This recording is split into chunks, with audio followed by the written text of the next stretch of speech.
Hello and welcome to the Feck It Fun, Fabulous and Free Eating Disorder Recovery podcast. I'm Helly and I'm here to provide regular bursts of information and inspiration, some neuroscience applicable to eating disorder recovery, perhaps a few rants, but otherwise lots of positivity with a bit of a feck it attitude, some fun and a sprinkling of fabulousness to help everyone find freedom in recovery. Hi and welcome to the Feck It Fun, Fabulous and Free Eating Disorder Recovery podcast. I'm Helly and I'm really sorry it's been a while since I've put out one of these episodes, but life got a little bit busy and now it is a bit less busy again, so I'm back to making a few more episodes. So watch this space because hopefully there'll be a few more coming out in the coming weeks and months. So to break back in, what I want to talk about in this episode is why your eating disorder recovery really needs to keep evolving if it's to be successful. I think everybody can testify to the fact that everything in life changes day by day, even minute by minute sometimes. Because let's face it, life is pretty transient, nothing stays the same for very long, and with eating disorders, of course, the danger with that is that when you're not focused on overcoming the eating disorder, then the eating disorder's own evolving and transient nature sadly generally only leads in one direction, and that's a stronger power over you.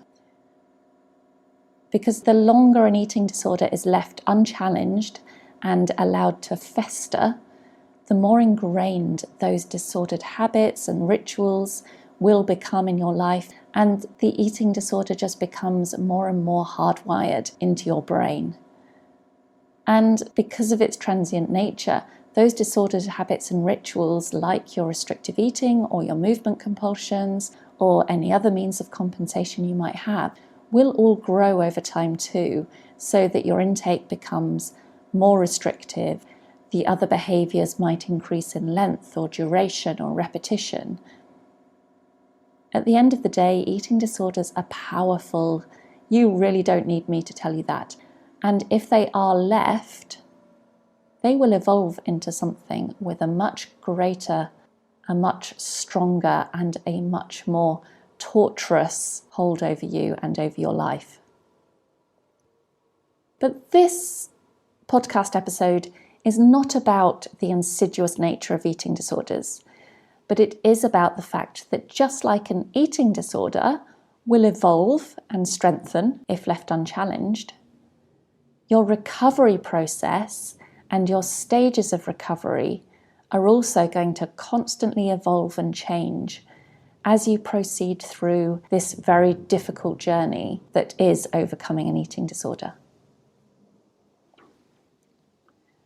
So in order to have really the best success in your recovery, you need to recognize how your recovery process is evolving at any given time, whether it's evolving, and ensure it's constantly moving in a positive, ED bashing direction and not becoming stagnant or even starting to slide backwards again.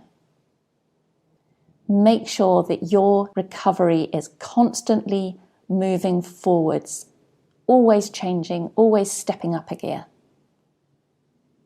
So when it comes to this, if we think about, first of all, food and rest, obviously the key components of eating disorder recovery.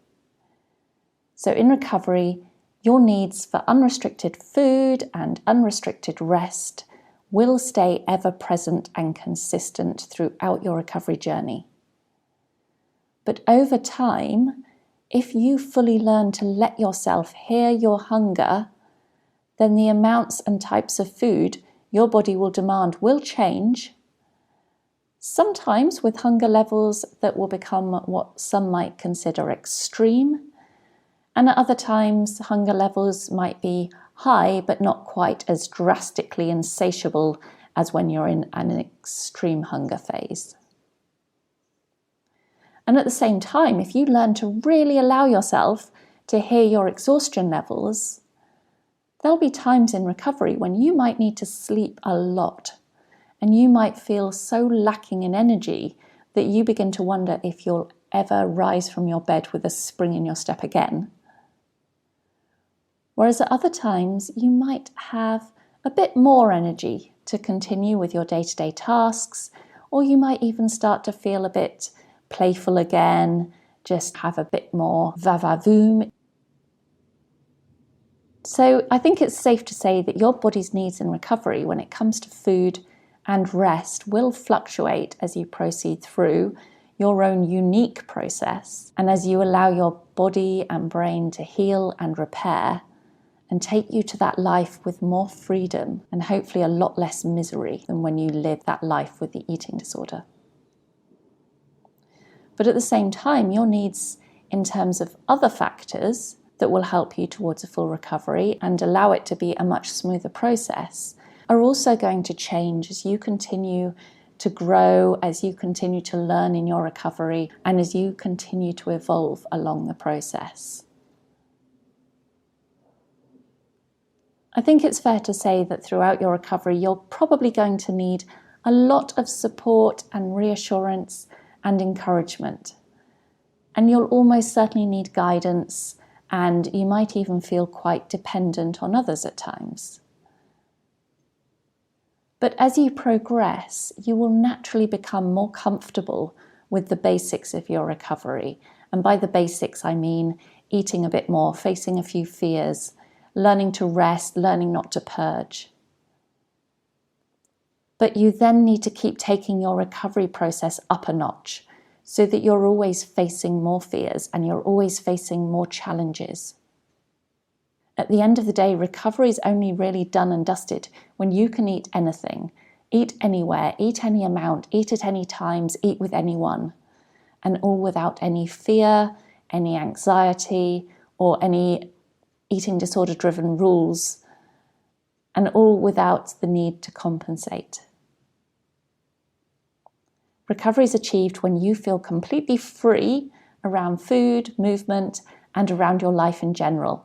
And until you can safely say you're at that point, you need to keep pushing in that recovery process. And you need to keep pushing your recovery onwards and upwards so that it's continuously evolving. And to do that, that means that recovery is a constant process of working out at each point in time and within your own unique circumstances what it is that's going to help you to make more of those essential changes along the way. And as you do so, you need to be vigilant and honest as to whether you are progressing. Eating disorders will hold on to you. They will maintain their grip with strength and determination, convincing you that you're doing okay with this recovery thing when really they're still in charge. And so in the lengthy process of recovery, it's very easy to find yourself either treading water or even slipping back when other things in your life demand your attention, when you're not completely focused on what you need to do for your own recovery journey. Therefore, I recommend that to really get recovery right, it's important that you make sure you're constantly reevaluating your recovery very, very regularly. So keep asking yourself the question, sitting down and working out what still needs to change in my recovery. Where is the eating disorder still lurking? And then ask yourself, what help do you need to make new changes and to keep bashing that eating disorder out of your life? And look at your current support level and then ask yourself, is it enough at the moment? Are you getting enough support at the moment to allow your recovery to evolve, or does it need some tweaks? And please remember that recovery is unique to everybody. Everybody's recovery looks different, and what one person does for their recovery might not work for you. So always stay focused on your own messy but individual path, working out what might help you in the here and the now. You can certainly take ideas and motivation from others, but comparing to someone else usually leads to despair, and in recovery that's always unhelpful. The other thing to think about when we talk about making sure your recovery is always evolving is to always make sure that your recovery is your top priority in your life. When you start to make progress in recovery, it can be very tempting to allow some of those newfound freedoms that the recovery process is giving you, to allow some of those newfound freedoms to take over and push the latter parts of the recovery process, which for many people are just as tough and actually sometimes even harder than the early stages, much further down your day-to-day priority list. And that becomes very dangerous territory.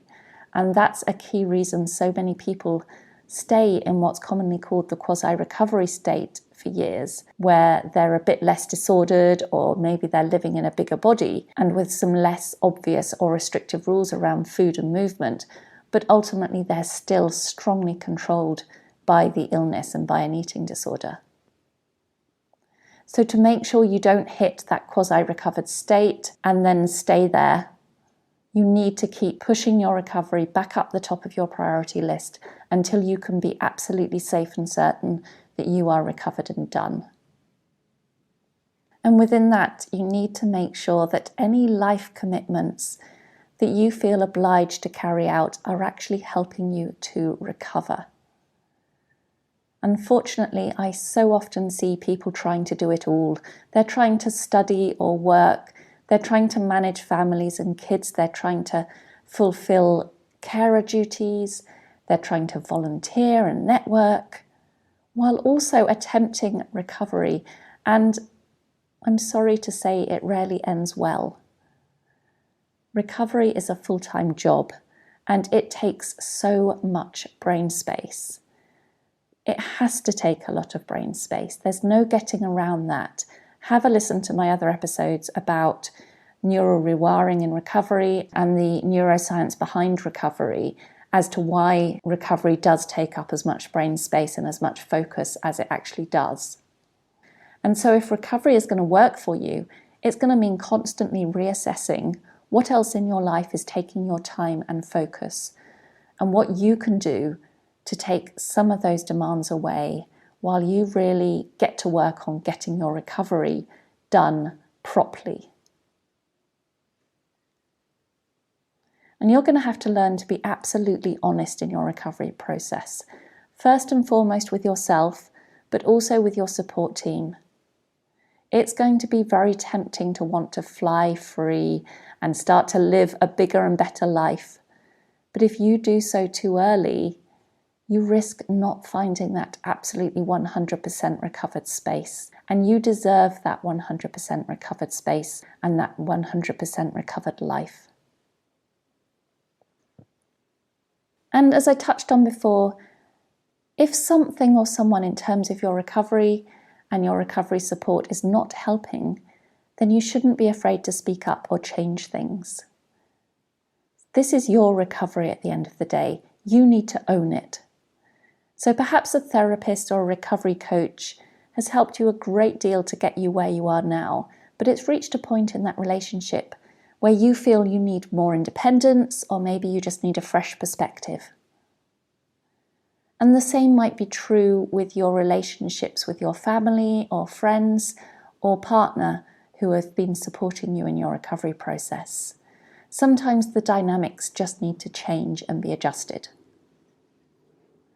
And of course, it's just as likely to be the opposite case and you feel you need more support, no matter where in the process you are, whether you're at the start, in the middle, or whether you're towards the end. Keep re-evaluating what you need and the factors or the people who might help, and don't be afraid to change anything or change everything. At the end of the day, though, no matter what, you have to take charge and own your recovery, because only you know who or what might be helpful or not helpful, and only you can implement the necessary changes that will make getting you to your ultimate free and recovered life easier and hopefully a little bit quicker too. Eating disorder recovery is a long process, but you always need to stay focused on your own path and constantly pivot your approach whenever you need to. And the other crucial thing here is that recovery also means not berating yourself for any mistakes or setbacks along the way, because at the end of the day, this is a real and a shitty illness. And it's always the case for everybody that getting recovery right is messy. But messy doesn't mean impossible. And from that mess that you make in your recovery, you will learn and you will grow. So I hope there's been something in there that's helped in terms of you and your recovery process. Keep shaking it up, as I've said before. Just make sure that it's always changing, it's always evolving. You're always trying to focus on moving it in the right direction. If there's anything in particular you want me to talk about in future episodes, then please let me know. You can send me an email and you'll find out more about how to contact me on my website, hellybarnes.com. And otherwise, I'll speak to you again soon. Bye-bye. Thank you for listening to the Feckit Fun, Fabulous and Free Eating Disorder Recovery podcast. Don't forget, eating disorder recovery doesn't have to be boring and doesn't have to be serious. Now go and grab yourself some food and have a fabulous rest of the day.